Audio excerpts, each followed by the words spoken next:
consommateur de notre foi. Il est digne de louange, il est digne de célébration, il est digne de contemplation. Ordonne à ton être de faire silence devant lui. Il est l'alpha et l'oméga. C'est en son nom que nous sommes ici assemblés. Il a ce soir, une fois de plus, le désir de te parler, le désir de te bousculer, le désir de t'amener dans les profondeurs, de te révéler son visage d'amour, de t'étendre ses bras de compassion et de changer ta destinée. Dis à Dieu, Seigneur, me voici. De telle une épouse, je me déshabille devant toi. Je laisse, Seigneur, que tu me dépouilles, que tu enlèves ce qui n'est pas de toi en moi. Et que, Seigneur, toute espèce de gaspillage de ressources en moi soit ôté. Seigneur, je viens ce soir que tu ouvres mon être à tes standards. Tu me rappelles quelle est la pensée que tu as pour moi. Seigneur, tu es Dieu et je t'adore. Je te célèbre, je te glorifie et je te magnifie. Seigneur, en dehors de toi, il n'y a point de Dieu. La gloire et l'honneur, Seigneur, appartiennent à toi et à toi seul. À ta maison, Seigneur, tu as répandu, Seigneur, tes bontés sur nous, afin que nous soyons le peuple par lequel tu parles. Nous soyons l'empreinte de ta personne, la vitrine du ciel dans cette époque. C'est pourquoi, Seigneur, au nom du Père, du Fils et du Saint-Esprit, nous voulons soumettre tout esprit dans cette salle à ton autorité, à ta seigneurie. Nous prions, Seigneur, que ta parole fraîche, Seigneur, nous visite, nous nourrisse, nous équipe, nous dynamise et nous prépare à ta rencontre.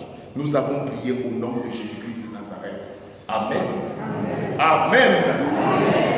Dis bonsoir à ton voisin. Dis-lui, sois la bienvenue. Sois la bienvenue.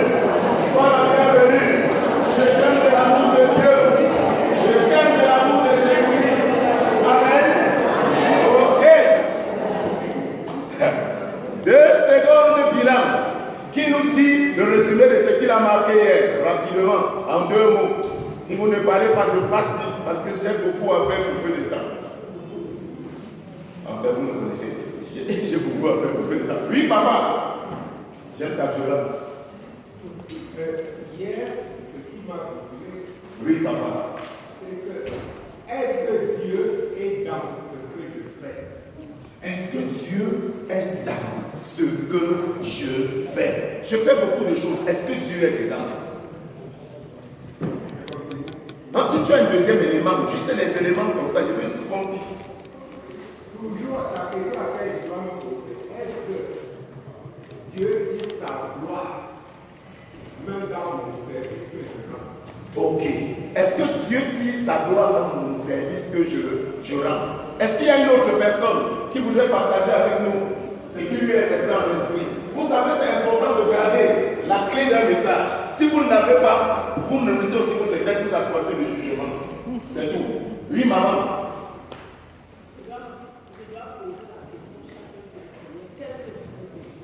Qu'est-ce que tu veux que je fasse? Comment fait Jésus à ma place? Oui, la dernière personne.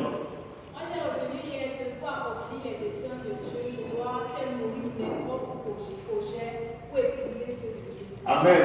Je vais m'asseoir sur cette dernière pensée pour m'établir.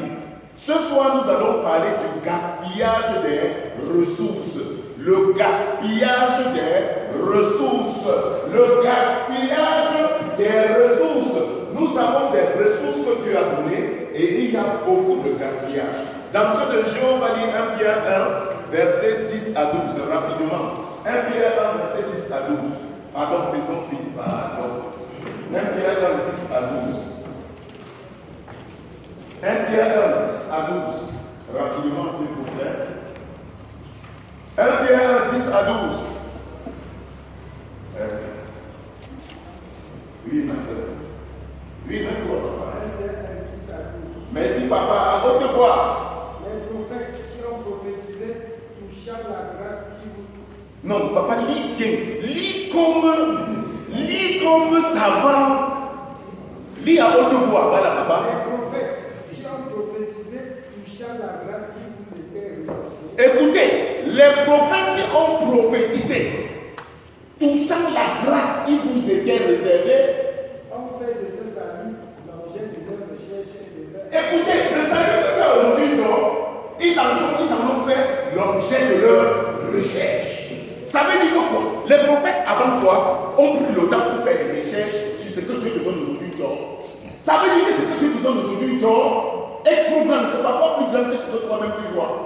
Les prophètes qui portaient la parole de feu dans le temps ont cherché à comprendre ce que Dieu a caché à ton appel d'aujourd'hui. Continue. Voulant sonder l'époque et les circonstances. Il voulait faire quoi? Sonder l'époque. 1, 2, les circonstances pour faire quoi? Marqué par l'Esprit de Christ. L'Esprit de Christ était en eux.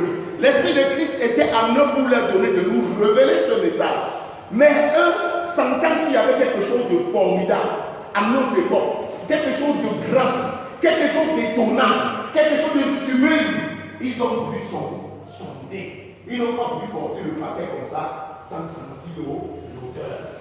Ils sentaient l'odeur de la grâce que toi au moins nous avons aujourd'hui. S'ils ont été autant curieux, pourquoi l'affaire là nous semble si banale? Le salut que tu as reçu, pourquoi ça nous semble si banal, si bizarre? On peut jouer avec ça comme on veut. Comment comprendre que les prophètes ont cherché à comprendre, à gratter un peu de ce que Dieu te donne aujourd'hui gratuitement? Et toi, ça t'étire. Depuis que tu es là, ça ne te dérange pas. Il y a un truc, non? Où ils sont fous, ils étaient trop curieux, ou toi tu es fou, ou je suis fou. Si nous ne cherchons pas Dieu avec ardeur. Voici moi, frère. Attester d'avance les souffrances de Christ et la gloire dont elle s'élève. La gloire est relâchée à partir des souffrances de Christ. Il y a un héritage qui nous est donné à partir des souffrances de Christ. Vas-y vite le dernier verset, frère. Il leur fut révélé que ce n'était pas pour eux, mais pour qui? Il leur fut révélé que ce n'était pas pour eux. Mais pour qui? Vous êtes où? Pour qui? Ce n'était pas pour les apôtres. Ce Ce n'était même pas pour les anges. Ce n'était pas pour les prophètes. Ce n'était pas pour les prophètes, pardon, ce n'était pas pour les anges, c'était pour nous que ces choses étaient réservées. Toutes ces choses précieuses que les grands prophètes, les Jérémie, les Ézéchiel ont contemplées à distance, c'était pour nous. Et ces gens-là, n'ayant pas eu ces privilèges, étaient brillants. Regardez nous qui avons les privilèges qu'ils n'ont pas eu. Regardez comment nous sommes. Est-ce que c'est normal? C'est comme s'il y a un gaspillage des ressources. Dieu a beaucoup investi sur les gens qui ne comprennent pas le taux d'investissement. Voici moi. Mais pour vous, qu'ils étaient les dispensateurs de ces choses que vous ont annoncées maintenant, ceux qui vous ont prêché l'évangile par le Saint-Esprit envoyé du ciel, et dans lesquels les anges désirent plonger leur regard. Même les anges ont voulu plonger aussi leur regard. Quand toi tu envies les anges t'envient.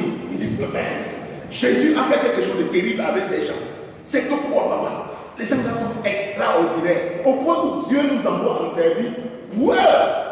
Hey, les anges sont un peu curieux de voir ce que Dieu a voulu déposer dans toi. Tu es un vase qui regorge des trésors incommensurable que même les anges cherchent à explorer. Et moi, je ne comprends pas comment tu as autant de richesses, tu es mou. Comment tu as autant de richesses, tu es comme ça dans l'église. Comment tu as autant de richesses, c'est comme si Dieu t'avait abandonné. Tu viens t'asseoir sur le banc, tout le gars pour ça. Comme si Dieu avait tapé que le malheur, misère sur toi. Tu es là comme si tu demandais à Dieu que j'ai fait quoi aux gens. Pourquoi ma part est comme ça? Alors que les anges, les prophètes, cherchaient à comprendre le mystère attaché à toi. Quelle merveille! Waouh! Quelle merveille! Je voulais vous dire que Dieu a beaucoup investi. Et la Bible dit que Dieu nous a créés à son image et selon ça. À son image et selon ça.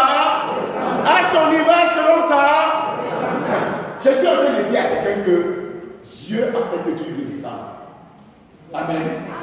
Quoi de plus beau? Quel beau nom. Quel beau nom de celui d'Emmanuel. Il y a Emmanuel en chacun de nous. Emmanuel, Dieu avec nous. Il y a un elle c'est Dieu. Elle est venue à ta rencontre pour changer ta destinée. Qu'importe le nom que tu avais avant, elle vient modifier des choses, te remplir des trésors incommensurables. C'est pourquoi Éphésiens 4, verset 10 dit que Jésus est venu remplir de toutes choses. Il y a des ressources en toi, il y a un investissement du ciel sur toi que tu dois comprendre. Et si tu comprends qu'il y a l'investissement du ciel sur toi, Dieu est venu habiter en toi, séjourner en toi, tabernacler en toi. C'est pour relâcher en toi quelqu'un de différent, le frère de Jésus, la sœur de Jésus, avec un potentiel fou. Il y a des ressources terribles qui ont été relâchées sur toi. Et je voudrais que tu comprennes bien ça. La Bible dit que ça, c'est Genèse 1, 26, nous avons été créés à l'image et selon la ressemblance de Dieu. 1 Corinthiens 12, verset 7 dit que les dons spirituels nous ont été accordés pour l'utilité commune. Ça veut dire qu'il y a des ressources que Dieu a mises en nous. Elles s'habitent en nous. Tu les as, même si tu n'es pas conscient. Si on parle des ressources, on parle aussi des aptitudes, des capacités, des choses qui font la différence et qui font ton originalité. Quels sont les types de ressources qu'on peut avoir en fait? Une ressource, c'est une aptitude, c'est une capacité, c'est un élément distinctif, c'est quelque chose, c'est une plus-value qu'on donne à quelqu'un. Et il y a plusieurs natures des ressources. Il y a les ressources matérielles que Dieu nous a données. C'est pour ça que mon chemin, quand je vais aller, vous allez un peu vous perdre dans le livre. J'ai ouvert un peu plus. Oui, j'ai ouvert un peu plus parce qu'on gagne. Parce que j'ai l'impression que c'est comme si pour les chrétiens, la Bible gérait le monde religieux. Or, la Bible que tu m'as montrée ne gère pas le monde religieux. Ça gère le monde tout entier dans tous les domaines. La Bible n'est pas la Bible des chrétiens, c'est la Bible de l'homme. C'est la Bible de l'homme, c'est le testament de Dieu à l'homme. Et j'ai l'impression de plus en plus qu'on parle en termes comme si on n'était que chrétien quand on était dans la maison de Dieu. Et ça, c'est une mauvaise interprétation, excusez-moi, mais c'est une mauvaise interprétation, une limitation des Saintes Écritures. La Bible traverse les églises pour entrer dans notre quotidien. On comprend ça? Donc, je ne suis pas chrétien quand je suis à l'église, je suis chrétien partout. Au marché, au lieu de service, je suis chrétien. En tournant ma popote, je suis chrétien. En faisant mon bec sicking, je suis chrétien. Même au WC, je suis chrétien. On comprend ça? Partout. La Bible, c'est le canevas de vie de Dieu pour la vie, pour l'espèce humaine sur la terre. C'est pourquoi j'élargis, je sors des murs réservés à la spiritualité, à la religion. Je parle du gaspillage en général, avant de rentrer dans le spécifique. Et maintenant, parlons du gaspillage. Il y a plusieurs types de gaspillage. Il y a le gaspillage matériel. Le premier type de gaspillage, c'est le gaspillage matériel. Un exemple, les aptitudes. Il y a des gens qui sont aptes à faire des choses, mais qui ne produisent rien. C'est-à-dire que leurs mains peuvent travailler. Tu lui donnes la main pour cultiver et cultive comme tu n'as jamais cultivé. Et quand sa main passe quelque part, la bénédiction s'ensuit. Mais il déteste le champ.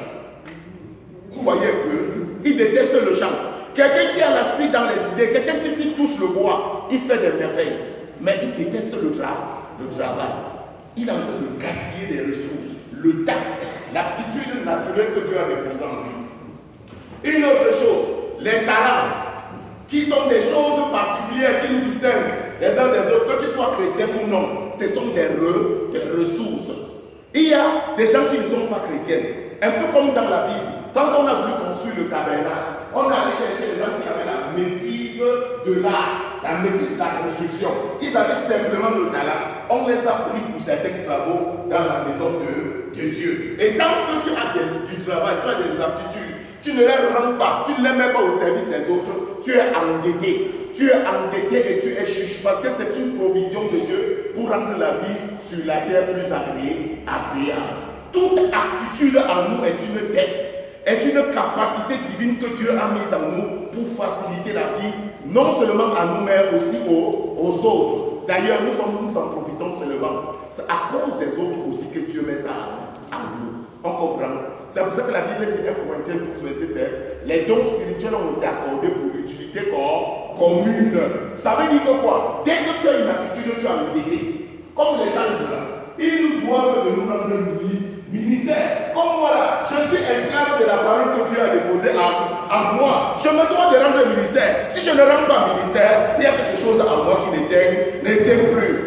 On comprend ça? Je dois rendre ministère. C'est un devoir. Je ne dois pas arriver ici, m'asseoir, me mettre à l'aise, me sentir grand quand le peuple de Dieu a soif. Non, tout ce qui est nécessaire, il faut que je sorte, il faut que je roule, il faut que je crie. Si je dois le faire, pour que le message passe, je dois le faire. Je suis là pour ça. C'est ma part, dans mon couloir là, je dois faire les choses comme Dieu veut que je les fasse. Si je ne les fais pas comme ça, ce n'est plus moi. Papa César va venir, il va faire sa façon. Dieu l'a créé, il a une certaine forme. Moi, j'ai ma forme. Quand je me mets, je n'aime pas les choses qui font un genre. C'est pourquoi quand je prends ma part, je fais comme Dieu m'a donné. J'ai mon inclinaison. Je fais que comme ça. Moi, c'est moi, je suis que comme ça. Si je veux ressembler à Papa César, ça va être bizarre, non? Mais je vais faire comme Papa Tagnelucé, ça va être bizarre. Mais si Papa Tagnelucé fait quelque chose qui est intéressant, je vois que c'est bon. Je peux imiter, récupérer, adapter à moi. Mais je ne dois pas être lui. Amen. Je ne dois pas être lui. Chaque fois qu'on se tue, qu'on refuse d'être soi-même, on tue le talent. On est en train de gaspiller le potentiel. Autre chose qui gaspille les ressources à la maison, soyons pratiques, les robinets d'eau. Parfois l'enfant ferme, il ne ferme pas. C'est pour ça que je dis que soyons pratiques, la Bible c'est pour la vie, non? Si je laisse, je commence à parler trop spirituel, on est bizarre comme ça parce qu'on nous a tellement parlé spirituel, qu'on croit que la vie spirituelle c'est à l'église, dehors on a une autre vie. Non, je voudrais que la vie soit la vie de Dieu, pas les robinets à la maison. Chaque fois que tu as un enfant un peu négligent, attire son attention chaque fois qu'il passe au robinet. Parce que souvent, il laisse sa chaîne. Après, tu vois une bassine d'eau, elle remplit. Tu vois comment ça mouille, tu te rends compte que c'est du gaspillage. On rendra compte pour toutes les ressources qu'on a gaspillées. Donc, vérifie les robinets fermes. Autre source de gaspillage, l'électricité. Les gens qui allument lorsqu'on voit proprement, lorsqu'on n'a pas besoin. C'est pour ça que l'humanité souffre. Variation climatique imposée. Pourquoi? Parce que l'être humain gaspille. La mentalité du gaspillage est entrée dans l'être humain. On allume pour allumer. Et il y a des gens comme ça chez eux, même ils n'allument pas. Ils cherchent la torche pour marcher. Mais quand il arrive à l'église, quand il allume, il finit même par lui. C'est moi qui il parle. La mentalité du gaspillage, c'est une forme d'esclavage. On doit éteindre les lumières. Autre source de gaspillage dans la vie, la mauvaise gestion de la nourriture. On ne dit pas qu'on interdit aux enfants de manger, mais il faut prendre la quantité que tu dois manger. Il y en a, ce sont les yeux qui mangent. Les yeux disent que prends, ils prennent. Les yeux disent que me voici, je suis succulent, je suis mange. Il commence sa vie, après il abandonne la barre. On doit corriger de telles attitudes. C'est le gaspillage des ressources. À un moment même, il réussit à tout mettre dans le ventre. Mais le résultat, c'est quoi? Satan a obtenu un esclave de plus. Demain, c'est quelqu'un qui élargit son estomac qui va devenir un problème. Une partie de l'éducation réside en cela. Régler l'attitude, les quantités dans la vie de nos enfants. Si ça rentre dans les quantités, ça va se transformer en maladie. Les maladies liées au poids, liées à d'autres choses, ça va se transformer. Nous, on n'a pas eu la place de connaître ça quand on était petit. Aujourd'hui, Dieu m'enseigne ces choses et me montre que sa gloire est dans la gestion des plus petits détails. Que si je pêche en versant l'eau n'importe comment, je suis en train de verser l'eau, c'est un acte spirituel qui a des conséquences sur les gens et sur moi-même. Désormais, la vie n'est plus pour moi seul. Hier, je ne savais pas ça. Parce que ce qui était spirituel, c'était que c'était écrit dans la vie des éléments. Je me suis rendu compte que si je verse les eaux abondamment, ça participe à la transformation négative du climat général. Et je pêche contre la société. Celui qui mange aussi beaucoup, il devient un problème pour la société. On ne doit ni manger ni trop peu, ni à l'excès. Ces choses peuvent se retourner contre nous. Si je veux continuer dans le gaspillage matériel, on va prendre la journée parce que c'est beau, c'est beaucoup. Mais comme le thème n'est pas que là-bas, je les ai pris ces 3 grands points sur le plan matériel pour pouvoir attirer notre attention à la maison. Donc c'est un péché que de manger à l'excès, que de boire à l'excès. C'est un péché que d'imposer à son corps un rythme qui n'est pas normal. Tu arrives quelque part, tu n'as pas l'habitude de boire un certain type de boisson. Tu vas là-bas, tu surprends ton corps, ça commence à chercher.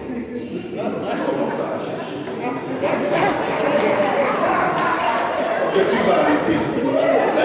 Ça c'est quoi? Ça c'est quoi? C'est n'importe quoi. Je vous assure que Christ est déshonoré lorsque le temple du Saint-Esprit est situé. On voit un porteur de la parole, un porteur de lumière dans les canifons en train de faire comme ça, comme on sort de canifons. C'est ramener Christ dans la cour. On comprend ça. Et il y a des gaspillages sur le plan matériel qu'on doit arrêter. Il y a le gaspillage sur le plan humain. Sur le plan humain, le gaspillage peut se refléter comment? Les mauvaises alliances. La Bible dit que 2 personnes marchaient ensemble sans se convenir. Tu t'allies à quelqu'un qui ne produit pas, tu es en train d'enterrer ta graine, de tuer ta graine, de l'emboîter, l'enfermer là où on ne va pas produire. Il y a des amis qui ne partent pas quelque part. Les amis qui vont seulement enterrer ton potentiel et détruire. Écoutez bien. Et de telles personnes, ce n'est pas moi qui dis. La Bible dit que tu dois prendre du recul. Ne te lie pas à n'importe qui. Ce qui lui arrive, ce qui est arrivé. Si on poursuit un bandit, tu es l'ami du bandit, on va te chercher un jour. C'est vrai ou faux? On va te chercher. Mais il y a aussi le gaspillage sur le plan spirituel parce que les chrétiens ne savent pas marcher ensemble. On connaît ce combat. On connaît ce bouquet, ce congosé, c'est taré, c'est insulté. discuter, faire des coups bas. Les chrétiens ne savent pas marcher ensemble. Même les païens savent l'autre là. On ne connaît pas ça. Dieu m'a enseigné sur le nombre. Le nombre a une puissance, a une force. Il n'y a pas de temps pour vous en parler. Je crois qu'un jour Dieu m'a donné l'opportunité. Je vais vous montrer que le nombre que nous sommes ici devrait produire des ressources énormes. Et nous sommes là, nous souffrons parce que nous refusons de marcher ensemble. Nous refusons de nous tenir main dans la main. Nous refusons de marcher dans l'humilité. C'est pour ça qu'on souffre. Plein de personnes qui manquent d'emploi, alors on devrait créer des emplois ici, jusqu'à la ville devait être fatiguée. Il y en a qui meurent parce qu'ils sont seuls. Ils cherchent les gens avec qui ils vont travailler, tu ne peux pas. Mais aussi la vérité, c'est qu'au lieu de te faire mal accompagner, mais vous n'êtes pas accompagné du. Il y a l'autre que tu parles, c'est comme le poisson, comme le ciel. Il entre dans l'entreprise et l'entreprise commence à tomber. Dès le premier jour, il est entré jusqu'à la fin. L'entreprise tombe. Et comme parfois, on a la bêtise de prendre que les frères de la famille pour mettre en entreprise, tu prends tous les frères qui disent, qui parlent le laïc, ou bien tous les frères qui parlent le verbe, ou bien le doigt là, ou ça, tu mets autour de toi. Demain, ils te mangent comme tu les as appelés.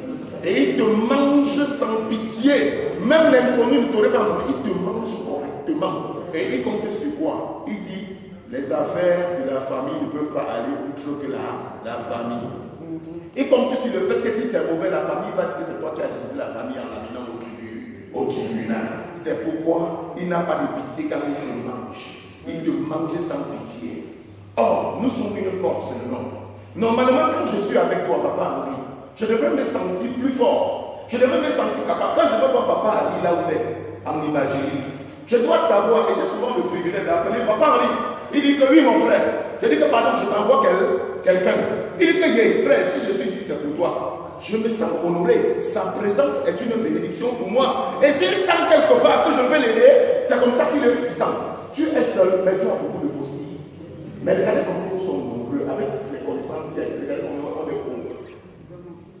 On est pauvre pourquoi? Parce qu'on est chiche. Chacun veut vivre sa vie seule. On est trop chiche. Ça va nous tuer l'égoïsme. Ouais.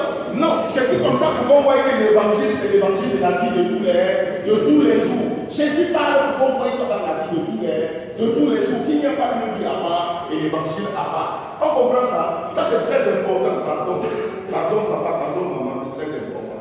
Le nombre est une force, comme le conseil des cieux est une force. Je me sens fort quand je me rappelle que derrière moi, le grand frère Jésus est là.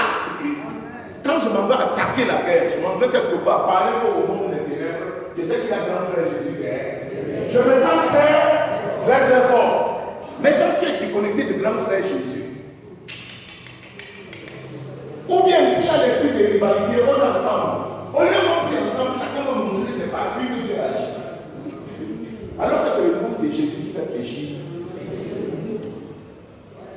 Toutes ces choses, sur le plan humain, on est pauvre, on gaspille les ressources. Regardez combien on est nombreux. Je prends un petit exemple pour qu'on comprenne. Imaginons, il y avait une année ici, papa. Ceux qui sont les plus anciens ici. Avant là, quand le groupe public était ici à Port-Ross, ou ceux qui se rappellent, parfois quand quelqu'un était trop pauvre, on décidait, la personne dit qu'elle va construire en terre. C'était ça, mon papa Henri. Elle va construire en terre, on se rassemble et on décide d'aller dans son chantier. On fait les briques de terre, sans terre, on fait les briques de terre. Il y a les chefs maçons, il y a les pétineurs. On fabrique. Et on finit un samedi, bam, on revient une fois, on monte. Et après on tôle, les spécialistes tôlent. Et c'est comme ça que la personne de la maison sent trop d'efforts. Et la vie était agréable. On sentait la joie du partage, la joie des échanges. Que de ressources gaspillées, que de souffrances cherchées.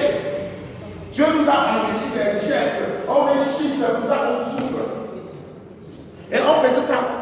Imaginez qu'on fait ça pour un, après on fait pour l'autre.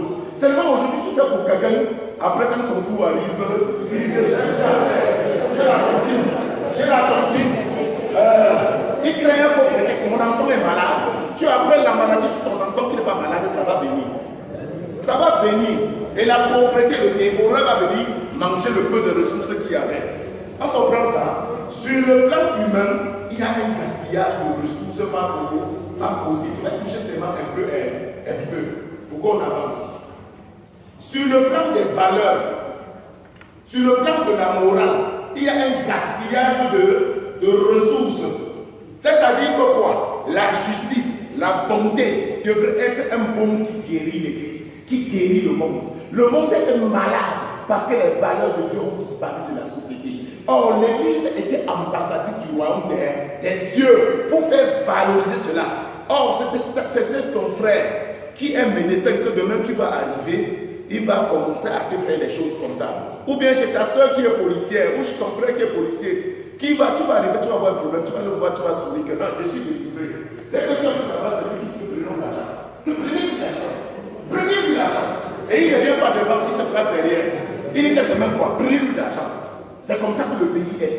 Partout c'est cher, mais on va s'en sortir comment? C'est comme ça. Quand tu vas prendre tes pieds, allez chez ton frère qui vend des arachides, espérant qu'il est juste, il ne peut pas te tromper. C'est lui qui tape la boîte d'arachides en bas. C'est lui qui te vend plus cher que même l'inconnu nous t'aurait vendu. Conclusion, pour se regarder comme des chiens de faillite. La justice a disparu. Un gaspillage d'énergie pas possible. Au moins dans cette affaire, les témoins de Jéhovah nous donneraient des raisons. Parce que si son frère vend quelque chose, il est n'importe où, il va le chercher. Leur argent tourne en Dieu. Pourquoi pour nous ne peut pas faire prospérer la maison de Dieu? Pourquoi? Pourquoi je ne peux pas te donner l'argent, avoir confiance que tu seras fidèle? Pourquoi je ne peux pas te recruter dans mon entreprise? Demain être sûr de toi. Dès qu'on te met à la caisse, c'est fini, il y a enlèvement avant que Jésus ne revienne. Vous savez pourquoi?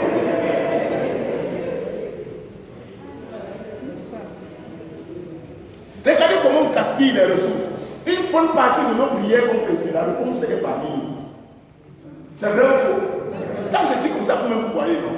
Parfois on prie ici pour rien. Et à des moments comme ça, Dieu me donne de voir. Si à des moments il pouvait nous gifler, pour que tes yeux s'ouvriraient et tu vois qu'il y a beaucoup de trucs pour lesquels tu pleures, c'est toi qui as cherché. C'est toi qui as cherché. Il y a l'autre là, tu t'assieds, la maladie te prend, ça te prend. La maladie, c'est en train de me finir. La maladie là a commencé depuis le jour où tu as commencé les problèmes avec ton frère. Tu l'as lié dans ton cœur, ça a commencé. Dieu a envoyé le petit correcteur là pour te chicoter. Job 33. Dieu parlait tantôt d'une manière, tantôt d'une autre. Il parlait tantôt par la maladie, tantôt. Les gens qui disent que non, Dieu n'envoie pas la maladie. Révisez votre Bible. Que Dieu ne tue pas, Dieu n'envoie pas la maladie. Révisez votre Bible. Il envoie. La maladie peut être un messager dans ses mains pour corriger les imperfections que nous avons. Nous souffrons de justice. Nous souffrons du manque de bonté. Parfois, tu vois quelqu'un, tu ne donnes aux gens qui ont. C'est-à-dire que si c'est un frère qui a un problème, tout le monde lui va son deuil. Le jour où tu vois les pasteurs se multiplient.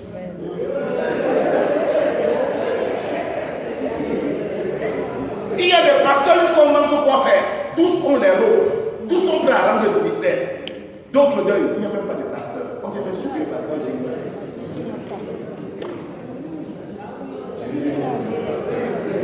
c'est que je dois dire ce qui se passe comme ça se passe. Hein? Je suis là pour ça. Si je ne peux plus parler comme ça, ma présence ne sert à rien parmi vous. Je suis comme Dieu m'a fait. Je n'ai rien contre eux. Je les aime beaucoup. Mais c'est que je me rends compte qu'on a on scie les choses et on gaspille trop de ressources. Et quand je vais arriver sur un autre gaspillage de ressources spéciales à l'église, au corps de Christ, vous allez voir comment on est démeurtrier, c'est grave sur nous. Parce que quand j'ai voulu suivre le schéma du livre là, j'ai vu que je vais perdre du temps avec vous. Il faut que j'oublie d'abord ça. Je fais comme Dieu me demande de faire. Parce que si je fais comme le livre là, je vous bloque. En vous rendant comme ça, c'est pratique. Chacun peut sentir et voir. Bien aimé, on souffre beaucoup pour rien. On doit changer. Je vais vous expliquer pourquoi on souffre, ce qu'on peut faire pour que ça change.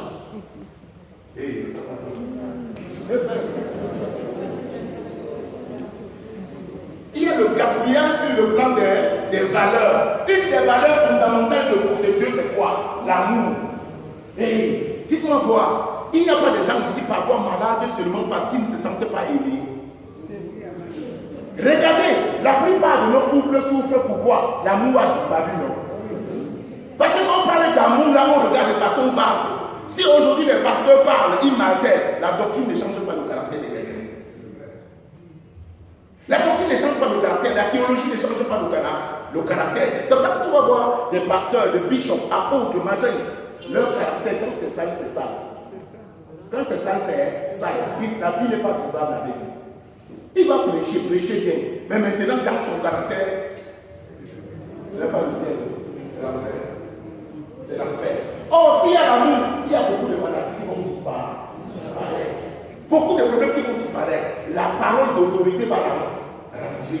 La prophétie, l'onction va couler. On gaspille tellement de ressources. Les valeurs de Dieu ont besoin de s'incorporer à nous. Quand on dit que ton règne vienne, ça veut dire que toutes ces choses-là entrent en nous, dans notre fonctionnement. Souvent, nous faisons des prières qu'on ne comprend pas bien. Quand tu dis que ton règne vienne, ça veut dire que tu es en train de dire à Dieu, Seigneur, que je meurs. Qu'est-ce que ça veut dire? Que je meurs. Je vais vous expliquer ça comment on dit dans la dimension spirituelle. Que je meurs et que les choses spirituelles prennent place. C'est ce que ça veut dire. Et la mort, là, ça va faire mal. Ça va entrer dans les choses que tu aimes, des principes, des caractères. J'ai tracé, j'ai dit que Dieu va te dire que tu fais contraire. Et tu n'auras pas à discuter avec Dieu. C'est pour ça que j'expliquais l'autre jour, quelque part à des gens, une image simple que Dieu nous a donnée. Dieu nous a dit, l'homme quittera son père, s'attachera à sa. Et entre les deux personnes, quand il y a conflit d'autorité entre l'homme et la femme, la priorité quand il y a problème, ça revient à qui? Ça revient à l'homme. Et l'homme, c'est Jésus. Ici, nous sommes l'épouse de Jésus. On comprend ça? Nous sommes l'épouse. Et dans le couple que nous formons avec le Saint-Esprit, Jésus est représenté par le Saint-Esprit. C'est lui l'époux. C'est l'époux. Comprenez bien ça, c'est lui l'époux. Donc si tu as un débat avec le Saint-Esprit, vous ne vous comprenez pas. Le Saint-Esprit a la dernière parole, a l'autorité. Et quand tu dis que ton règne vienne, ça veut dire que tu demandes que le Saint-Esprit prenne place. Et qu'il prenne total contrôle. Le ministre de Dieu aujourd'hui sur la terre, qu'on ne vous trompe pas, c'est le Saint-Esprit. Quelqu'un vous dit qu'il y a un autre service en dehors de la volonté du Saint-Esprit. Il vous ment. Il a besoin de vous ajouter dans l'égarement. Avançons. Ok, il y a le gaspillage des biens spirituels. Entre autres biens spirituels, les dons spirituels.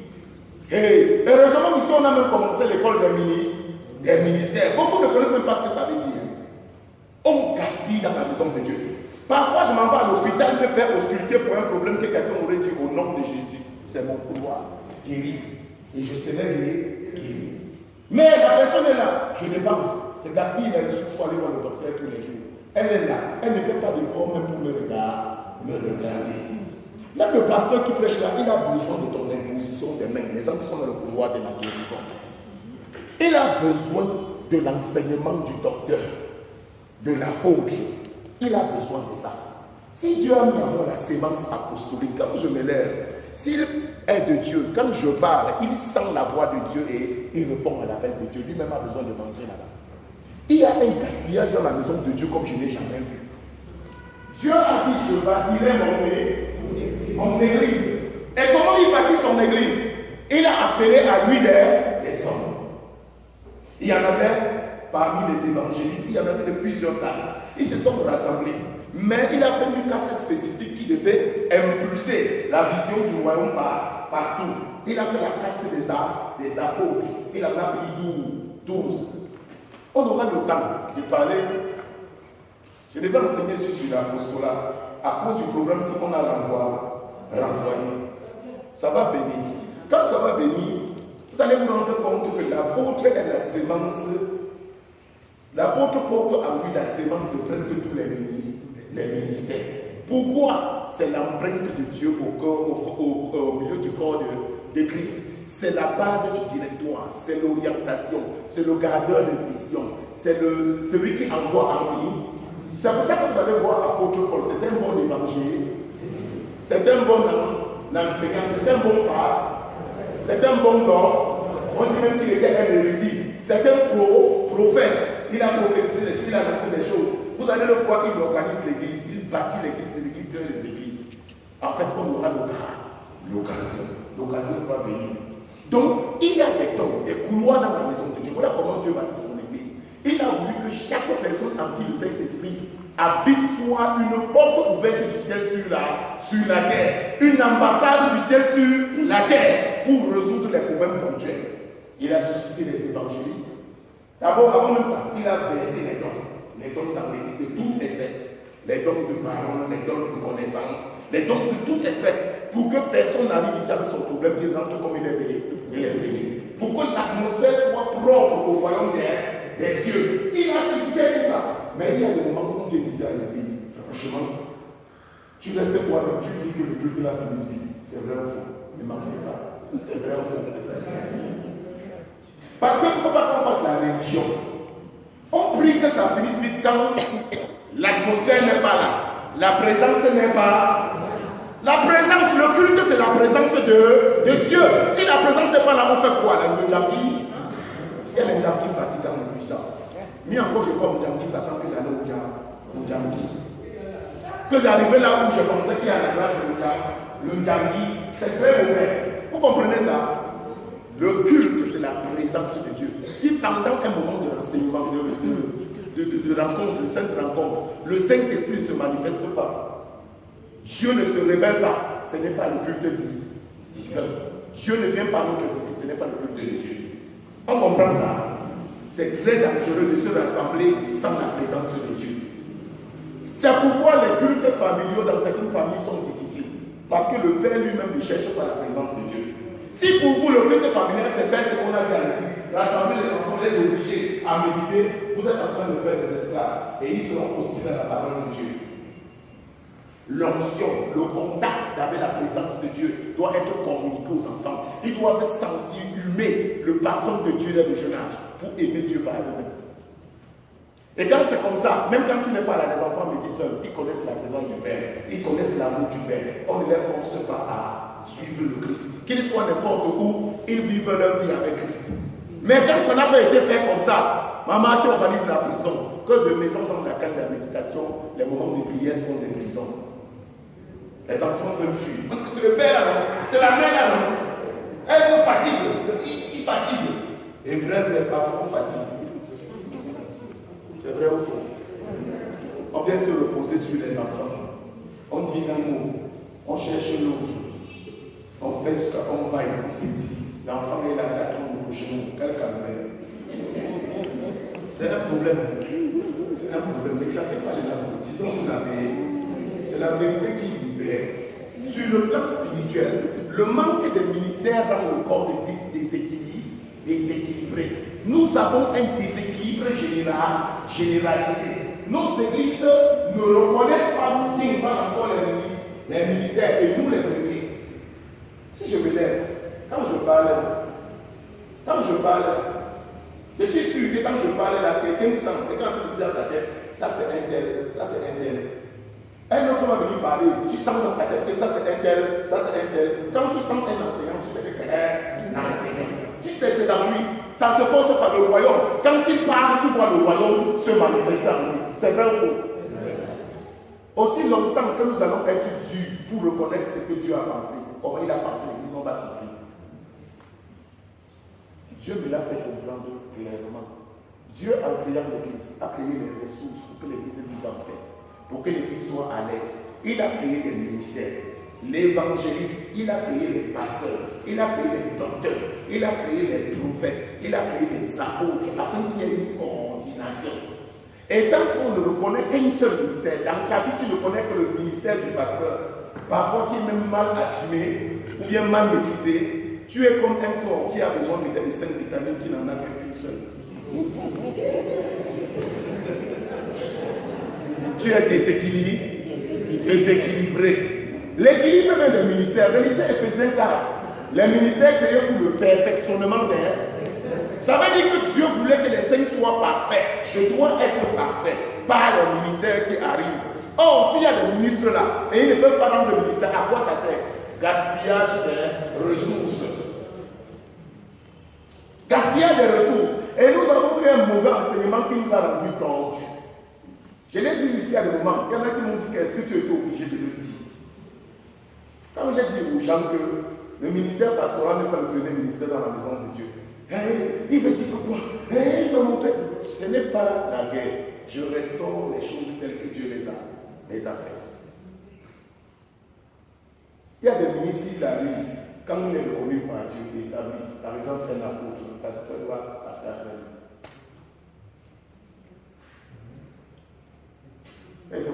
Réalisez vos Bibles. Pardon. Réalisez vos Bibles. Je sais que dans vos têtes, donnez-lui le respect, il en met une. S'il en met une, donnez-lui le respect. Mettez chaque chose à sa place. Je ne réclame rien. Je ne suis pas en train de réclamer quelque chose. Mais je suis en train de réclamer que la vérité de Dieu soit restaurée. Quand il y a la vérité, elle a franchi. Si on est parti selon les standards de Dieu, on ne regarde plus dans les titres. J'ai aimé hier, quand elle a dit que Dieu n'a pas fait des anciens d'église, que du moins, je vais dire ça dans le mot exemple qu'elle voulait dire. Elle voulait par là dire que le ministère, ce n'est pas le titre ou la fonction. Le ministère, c'est l'exercice dans l'esprit. C'est ce qu'elle voulait dire. Donc Dieu ne va pas te juger, te donner les honneurs parce que tu es ancien d'église. Il va te donner les honneurs parce que, étant ancien, tu accomplis ton travail selon la peine, selon la soif que son cœur a par rapport à ton appel. C'est ce qu'elle voulait dire. Donc personne ne sera honoré à cause du titre. Ne vous trompez pas par les titres. Les titres ne bâtissent pas le royaume des cieux. Ce qui bâtit le royaume de Dieu, ce sont les ouvriers, les disciples pleins d'amour. On comprend ça. Si on ne veut pas refaire les choses comme Dieu les a prévus, c'est dangereux. C'est dangereux, Seigneur.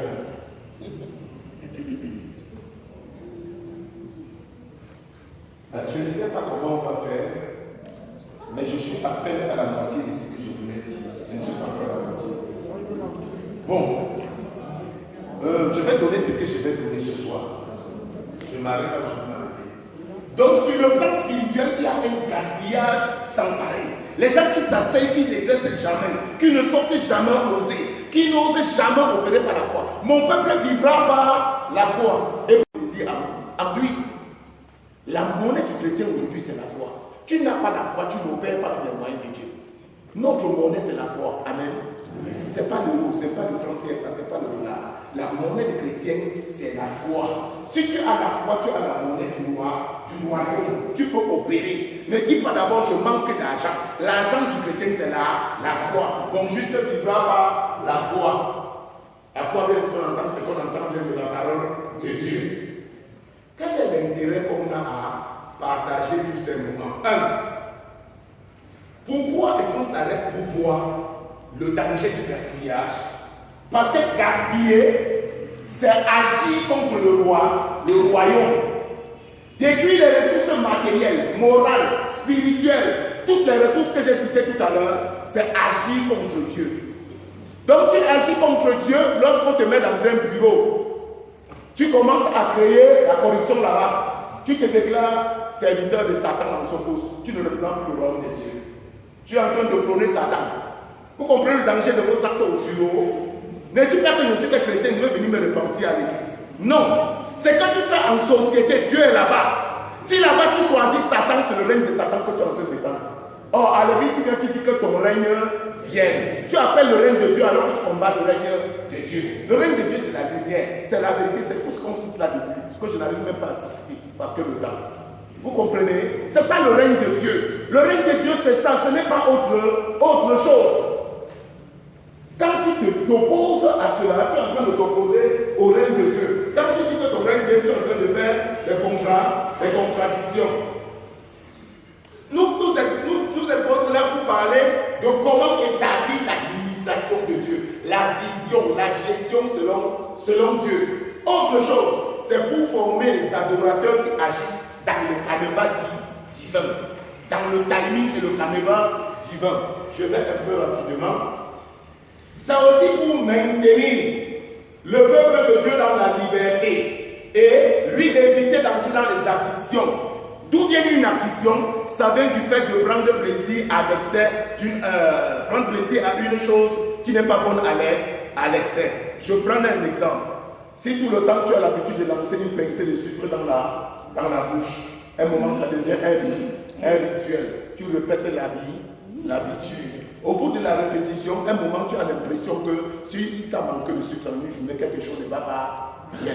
Ça devient un esprit qui prend place et qui conditionne ton bien-être au geste que tu posais tous les jours. Ça devient une addiction, parce que tu es lié à cela, tu es attaché dans le monde spirituel.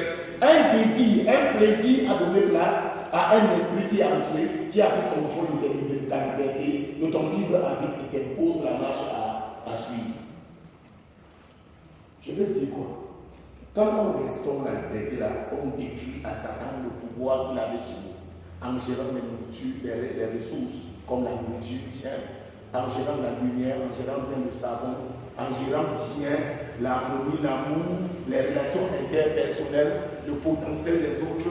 On accroît le royaume, on se rend plus puissant et on empêche à Satan de faire de nos frères des prisonniers. Par exemple, en gérant bien la ressource d'amour, on arrache à Satan les personnes malades dans le cœur et dans les émotions. Il y a beaucoup de personnes qui meurent dans les émotions parce qu'elles se sentent seules, abandonnées. Des couples dans lesquels on doit avoir un mari sur le lit, on se sent seul.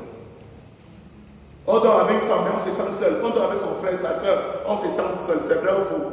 C'est tellement vulgaire. On gaspille les ressources. Nous souffrons parce que nous ne voulons pas marcher comme Dieu demande. Comme Dieu demande. On va avancer un peu rapidement, comme je disais. Bien gérer les ressources va nous donner l'efficacité et va nous donner de développer la créativité. Parce que quand on va se confronter, il va y avoir ce qu'on appelle la sainte émulation. Et puis de là va se multiplier le génie créateur. Donc il est important qu'on gère bien les ressources. Je vais un peu plus vite. Gérer bien les ressources va nous plonger dans l'amour, va nous amener à un meilleur produit, va réduire les factures. Je parle des factures d'électricité, non, les factures d'eau, non. Ça va réduire les dépenses inutiles, ça va nous donner un peu plus de moyens pour investir pour le royaume. Et bien plus, ça va bâtir en nous et autour de nous l'harmonie. Ça va nous donner de mieux prendre soin du royaume des cieux et puis de soigner notre économie, d'être ce qu'on appelle un économe fidèle. C'est très important. Nous sommes des économes. Maintenant, je voudrais vous parler des grosses portes. Les grosses portes qui occasionnent le gaspillage des ressources. Les grosses portes, au moins ça je peux attaquer. Les grosses portes qui occasionnent la destruction des ressources. La première grosse porte, c'est l'inconscience de la grâce offerte. À des moments où on te donne toute grâce, tu ignores que c'est la grâce. Tu entres dans le carnaval du mérite. Et du coup là, tu penses que c'est parce que tu as beaucoup mérité que tu deviens égoïste. Dès que tu deviens égoïste, ce qui était pour toi un privilège devient la porte des maladies. Il y a des gens qui attaquent les maladies parce qu'ils ont gardé les biens des autres. C'est-à-dire que quoi, tu as une maladie parce que l'argent avec lequel tu devais venir en aide à la soeur, tu ne lui as pas donné. Et Dieu te parle, tu es têtu. Finalement, il faut que la maladie te frappe pour que tu dépenses ça autrement. Ou tirer les leçons. On comprend ça. C'est très important de comprendre que la grâce de Dieu doit être comprise à sa juste valeur, affecter nos vies, nos relations et notre comportement. Je vais un peu plus vite. Autre chose qui est une porte de gaspillage, la familiarité et le mépris de la grâce. La familiarité. Quand tu t'habitues tellement à quelqu'un et que tu es l'enfant, je prends un exemple, je suis avec maman, elle sait que j'ai grandi auprès d'elle. Demain là, elle ne voit plus le ministre de Dieu en moi. Elle ne fait que voir l'enfant qu'elle a vu là. À un moment, elle risque de rester à côté du puits d'eau et ne pas boire. Les autres vont venir boire là où elle ne boit pas. Ça c'est simple à comprendre, non? Voilà, la familiarité et le mépris. Le mépris de la grâce a entraîné le roi de Nebuchadnezzar à goûter des herbes, comme on disait dimanche. On passe là-dessus.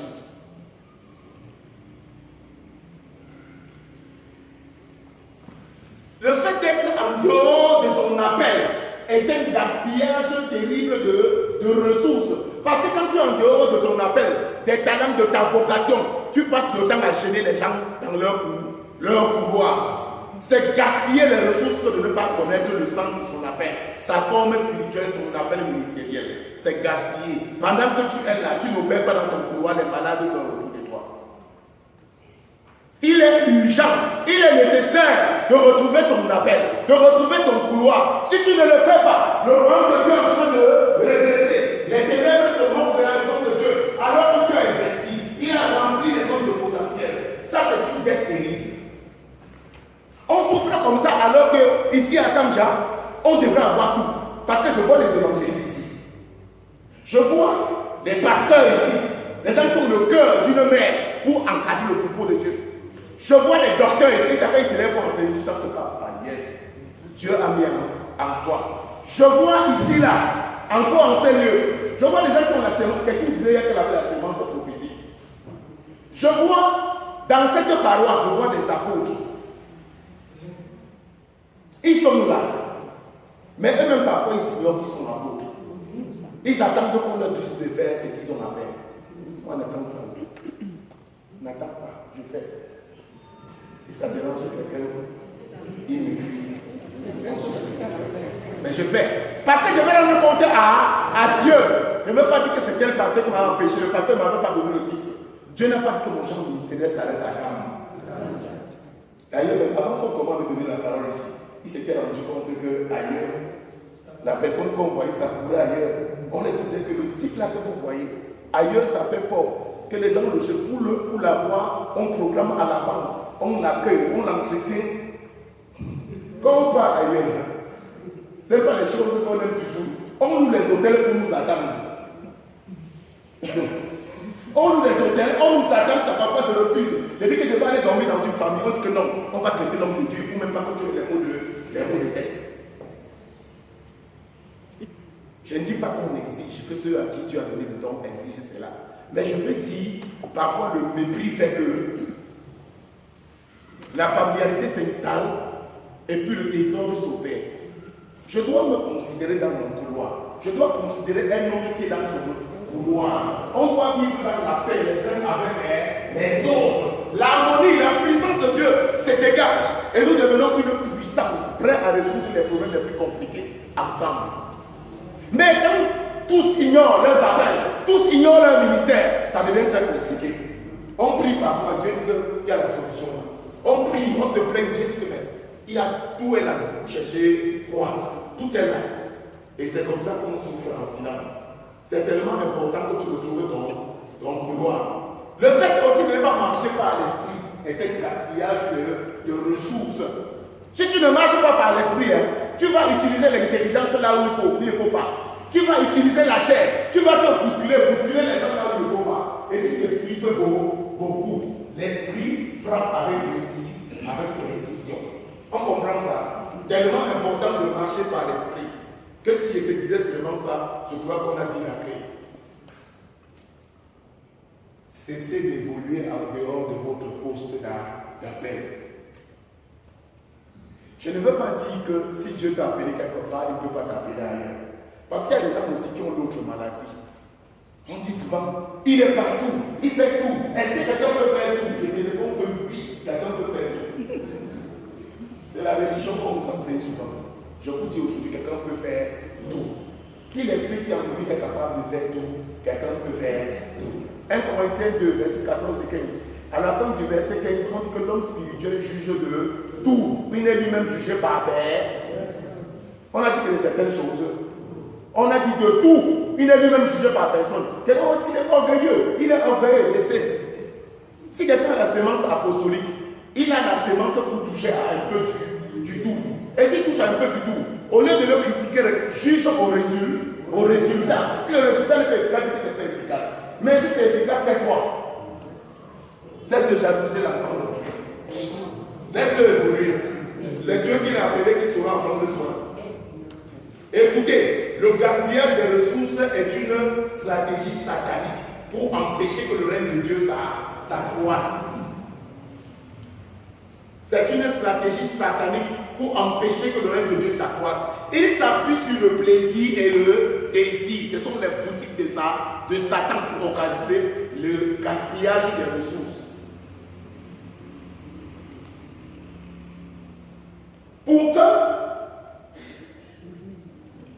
Bon, je vais à la famille. Je sors de tout à la famille. Je vais faire une espèce de résumé. Je prends une image. Quelle est une graine? Une graine. Pour que la graine porte le fruit, qu'est-ce qu'on fait? On met en terre. Et la Bible dit dans Luc, c'est Luc 12, oui, verset 24. C'est Jean 12. Verset 24. Si le grain de blé tombait en terre, la moisson de l'espoir des hommes ne pourra. C'est une image de toi et de moi pour dire que la moisson de Dieu ne peut pas fleurir si tu ne meurs pas. Le salut de Dieu va arriver le jour où tu vas accepter mourir. Beaucoup de gens luttent avec Dieu, ils ne veulent pas mourir. Dieu veut t'amener dans sa clinique pour t'opérer, pour enlever l'homme charnel. La Bible parle de l'homme intérieur et de l'homme extérieur. L'homme extérieur a des envies différentes de l'homme intérieur. Il y a une guerre entre eux. L'homme intérieur, c'est le frère de Jésus. C'est l'homme spirituel qui doit sortir. Mais avant de sortir, il faut que la coque de la chair de l'homme extérieur soit déchirée. Que le voile du temple se déchire. Que la chair de Jésus soit déchirée. Que le sang coule. Que la douleur. Si vous refusez ça, vous ne refusez pas un homme, vous refusez Dieu. Beaucoup de gens n'évoluent pas dans leur vie parce qu'ils refusent l'arrivée de l'homme spirituel. Ils refusent la venue de l'homme spirituel. L'homme spirituel arrive lorsque la connaissance entrée en l'homme opère. On accepte que ça opère et on accepte que l'homme charnel soit amené à la mort. Tous ceux qui négocient avec l'homme charnel, à cause des plaisirs, des désirs, sont en train de gaspiller le temps, gaspiller l'énergie, gaspiller les ressources. Ils sont un piège dans la maison de Dieu. À la fin, ils deviennent des faux frères. Ils sont un sujet de frustration et de découragement. Il doit avoir cette naissance. Souvenez-vous de la femme qui apporte le vase d'albâtre. Elle apporte le vase. Si elle ne casse le vase ou verser l'huile sur les pieds, Jésus ne peut pas recevoir l'adoration. Il faut que ton vase d'albâtre soit brisé. Il faut que ta chaise soit brisée. Il faut que l'homme de la chaise soit brisé. S'il n'est pas brisé, le gaspillage des ressources est permanent. Il faut que cet homme-là soit brisé. Tant que tu bagarres avec Dieu pour l'établissement de l'homme spirituel, tu es en train de résister, tu gaspilles les ressources matérielles, financières, morales, spirituelles. Tu les gaspilles tout à fait. La vie de Dieu en nous aujourd'hui, la vie c'est l'esprit. La vie c'est l'esprit. La chair ne sert. La suite du verset c'est quoi?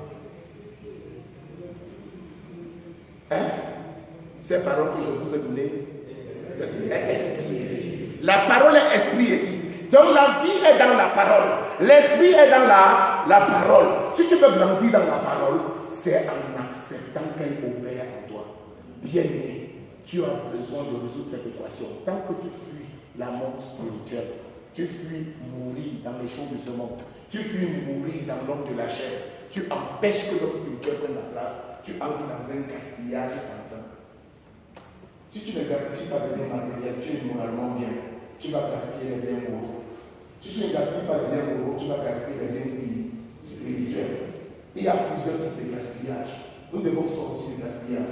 L'équation ultime, c'est de permettre à l'homme spirituel de prendre place, de permettre à l'homme de la chair de mourir, de laisser la place à Dieu. Je voudrais m'arrêter là. Ton vase d'albâtre doit être brisé pour que ton art, le parfum que tu veux offrir à Dieu sorte et monte aux narines de Dieu. Si le vase n'est pas brisé, le parfum ne montera pas à Dieu. Il y aura du gaspillage. Où dit ça? Tout homme qui n'est pas spirituel est un gaspillage. C'est un gaspillage.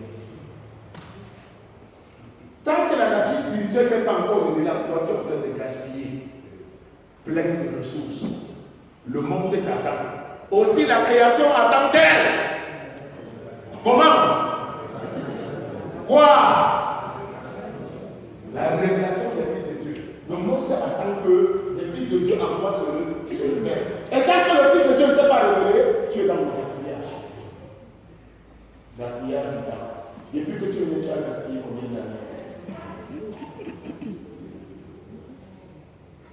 Non, vrai, tu as gaspillé combien d'années?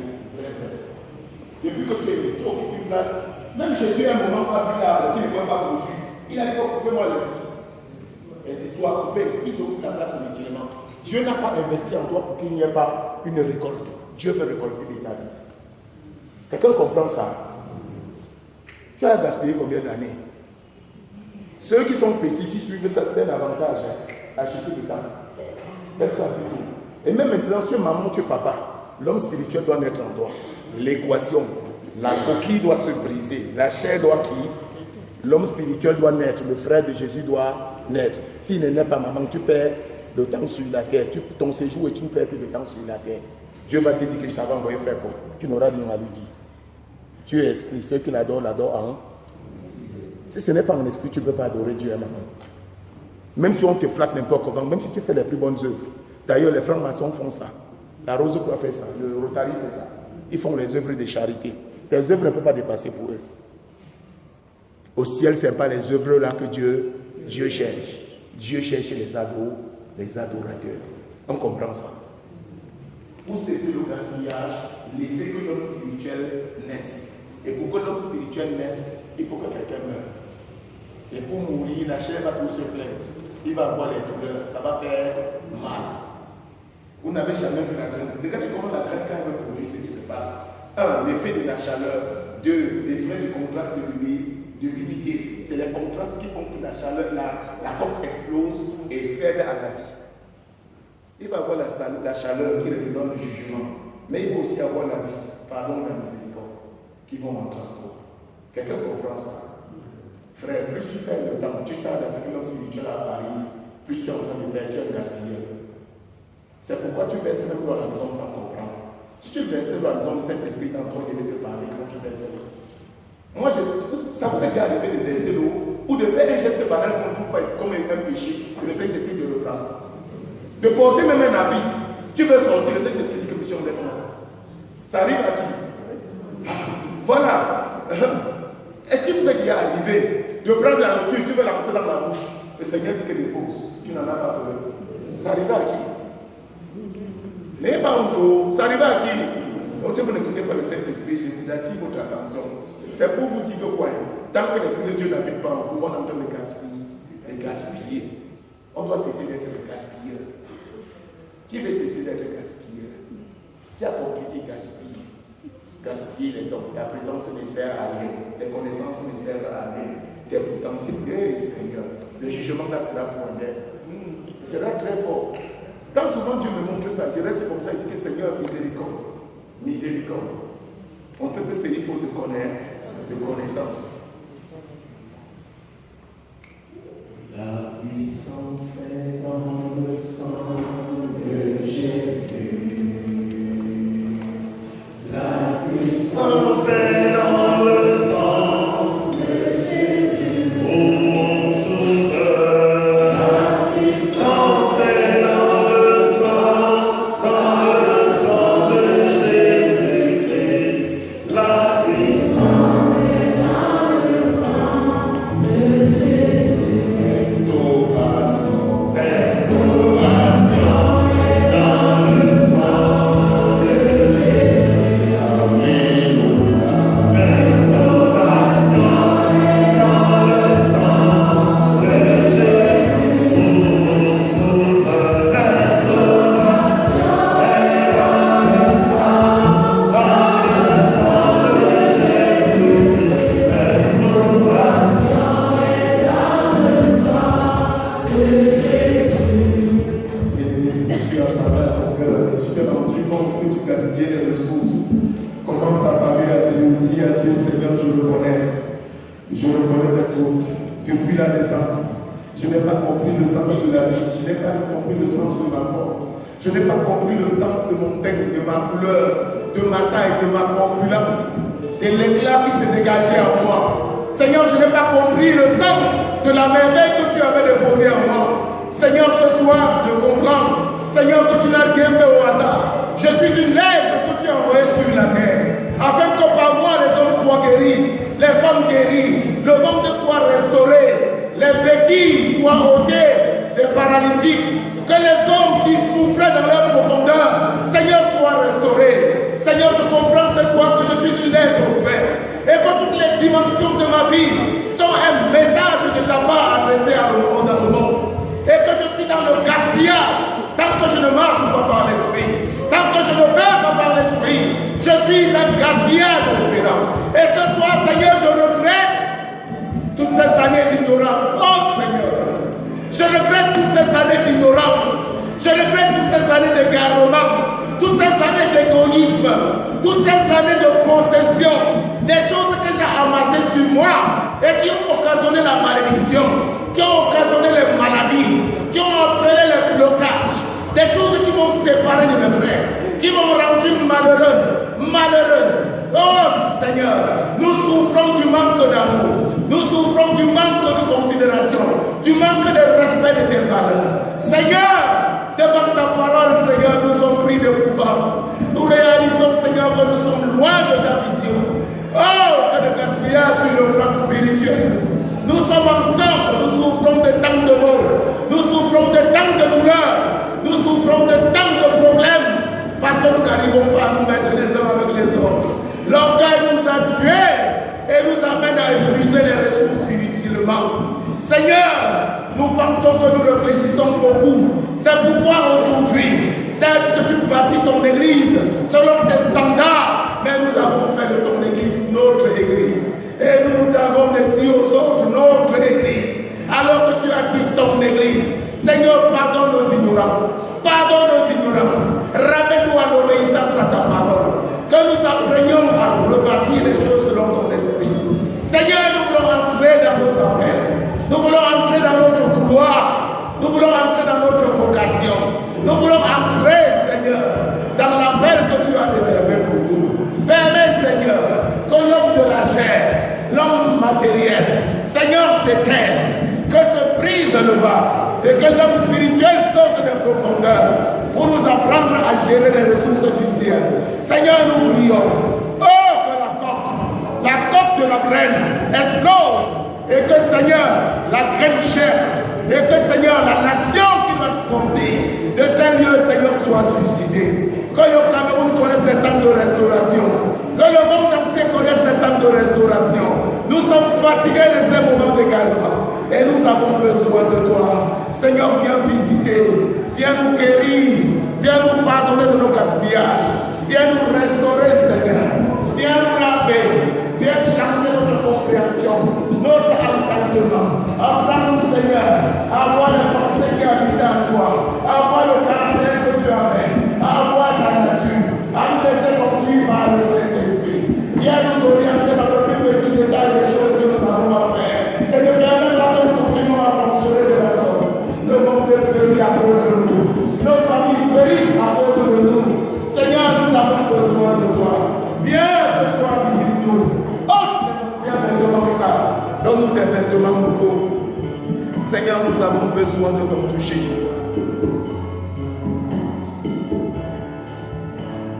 S'il y a quelqu'un dans la salle à qui Dieu a parlé spécialement, tu sens que tu as perdu beaucoup de temps, tu as beaucoup gaspillé, tu veux marquer ton engagement, ta résolution à te mettre après le Saint-Esprit, à obéir à Dieu.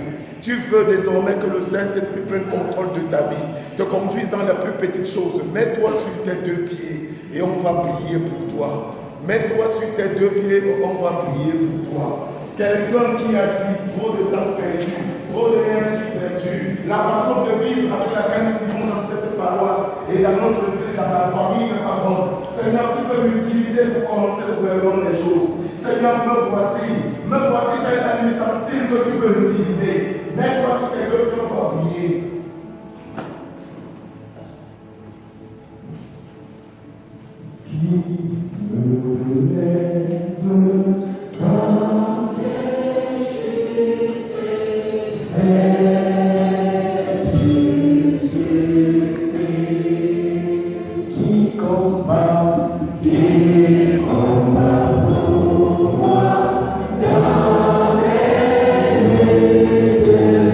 Yeah.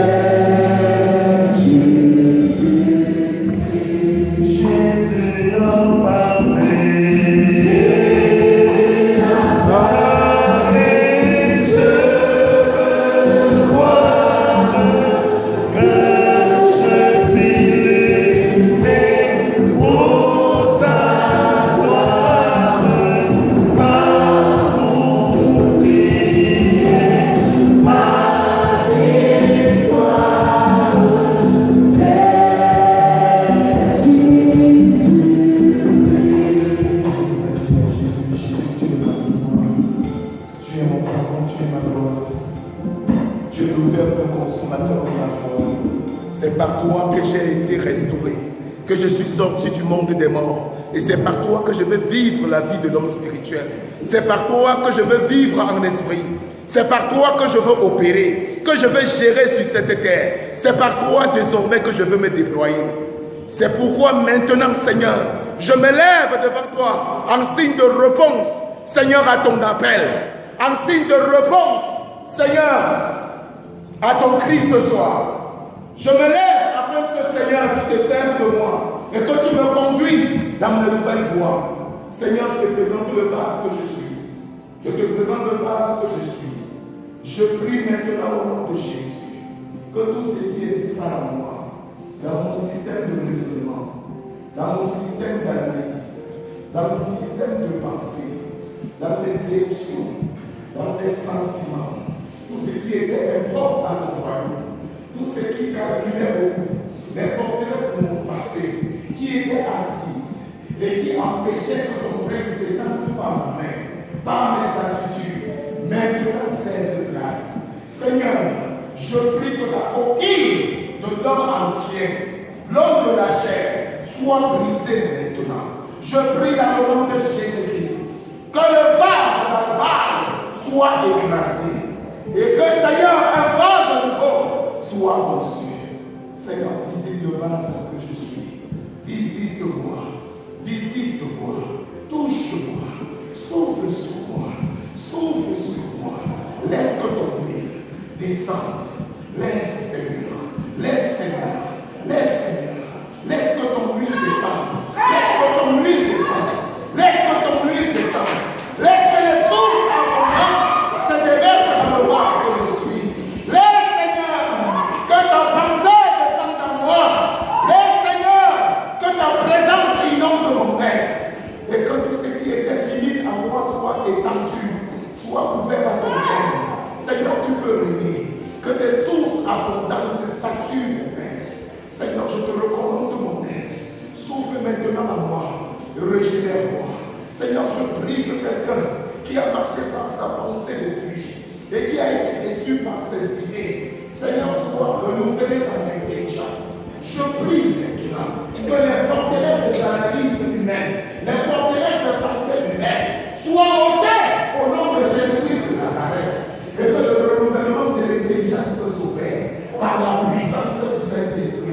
Maintenant en ce lieu, que le renouvellement de l'intelligence s'opère et que quelqu'un soit, Seigneur, en santé, qu'il soit transformé par la vertu du Saint-Esprit.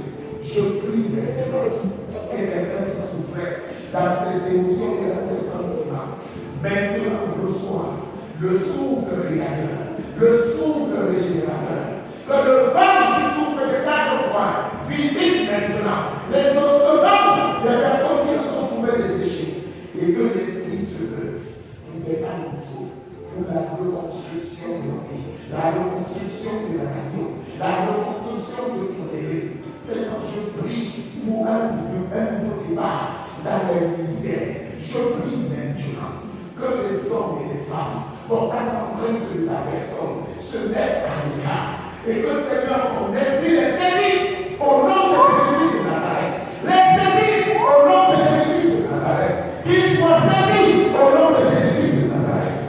Seigneur, nous avons besoin des hommes et des femmes. Partis dans l'esprit. Partis dans l'esprit. Partis dans l'esprit. Partis dans l'esprit. Pour révéler les orages.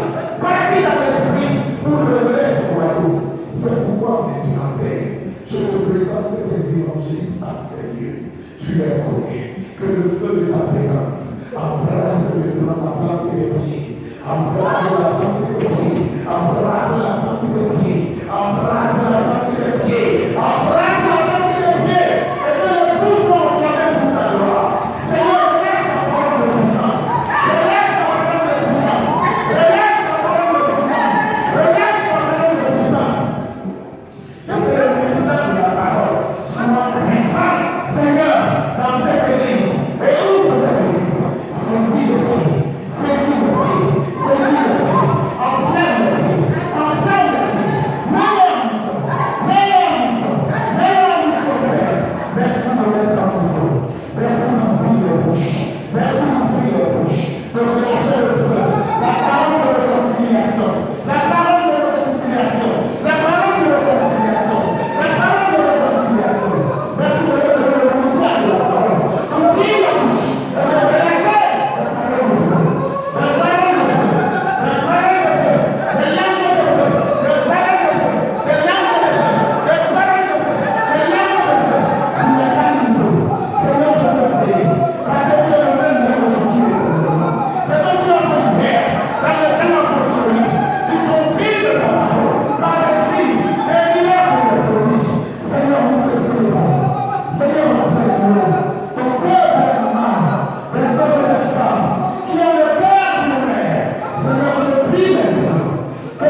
Il te visite maintenant. Il te visite maintenant.